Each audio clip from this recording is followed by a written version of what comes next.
2 വർഷമായി ഗസയിൽ നടക്കുന്ന വംശഹത്യ അവസാനിപ്പിക്കാൻ അന്താരാഷ്ട്ര നിയമങ്ങൾക്ക് സാധിക്കുന്നില്ലെന്നത് ഖേദകരമെന്ന് ഖത്തർ അമീർ. മധ്യസ്ഥത വഹിച്ച ഖത്തറിന് നേരെ ഇസ്രായേൽ നടത്തിയ ആക്രമണം ഭരണകൂട ഭീകരതയാണ്.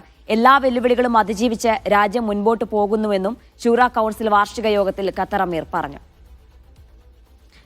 മുഹമ്മദ് അബ്ബാസ് ചേരുന്നുണ്ട് വിശദാംശങ്ങൾ നൽകാനായി. അബ്ബാസ്, ഈ ഇസ്രായേലിന്റെ ഭാഗത്ത് നിന്ന് വെടിനിർത്തൽ ലംഘനം തുടർച്ചയായി ഉണ്ടായിക്കൊണ്ടിരിക്കുന്നു. ഇപ്പോഴും അവിടെ മരണസംഖ്യ ഉയരുന്നൊരു സാഹചര്യമുണ്ട്. ഇതിനിടയിലാണ് അദ്ദേഹത്തിന്റെ പ്രതികരണം. എന്താണ് അദ്ദേഹം പറഞ്ഞത്?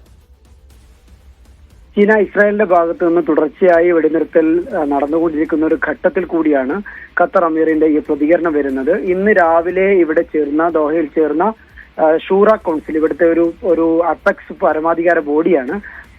ഈ ബോഡിയുടെ ഈ ഷൂറ കൗൺസിലിന്റെ ഉദ്ഘാടന സമ്മേളനത്തിൽ അദ്ദേഹം സംസാരിക്കുകയായിരുന്നു ഖത്തർ അമീർ. ഈ സമയത്താണ് 2 വർഷമായി ഗസയിൽ നടക്കുന്നത് വംശഹത്യ അല്ലാതെ മറ്റൊന്നുമല്ല എന്ന് അദ്ദേഹം ഖത്തറിന്റെ നിലപാട് വ്യക്തമാക്കുന്നത്. ഗസക്കുള്ള സഹായങ്ങൾ തുടരുമെന്നും അദ്ദേഹം ഈ റിമാർക്സിൽ, അദ്ദേഹത്തിന്റെ ഓപ്പണിംഗ് റിമാർക്സിൽ പറയുകയുണ്ടായി. അന്താരാഷ്ട്ര സമൂഹത്തിന് ഈ ഒരു ഗസയിലെ വംശഹത്യയും അതുപോലെ യുദ്ധവും നിർത്താൻ കഴിയുന്നില്ല എന്നത് വളരെ ഖേദകരമാണ് എന്നുകൂടി ഖത്തർ അമീർ പറഞ്ഞു വെക്കുകയുണ്ടായി. ഏതായാലും തുടർച്ചയായിട്ട് ഇറാന്റെ ഭാഗത്തു നിന്നും അതുപോലെ ഇസ്രായേലിന്റെ ഭാഗത്തു നിന്നും ഖത്തറിന് ആക്രമണം നേരിടേണ്ടി വന്നു.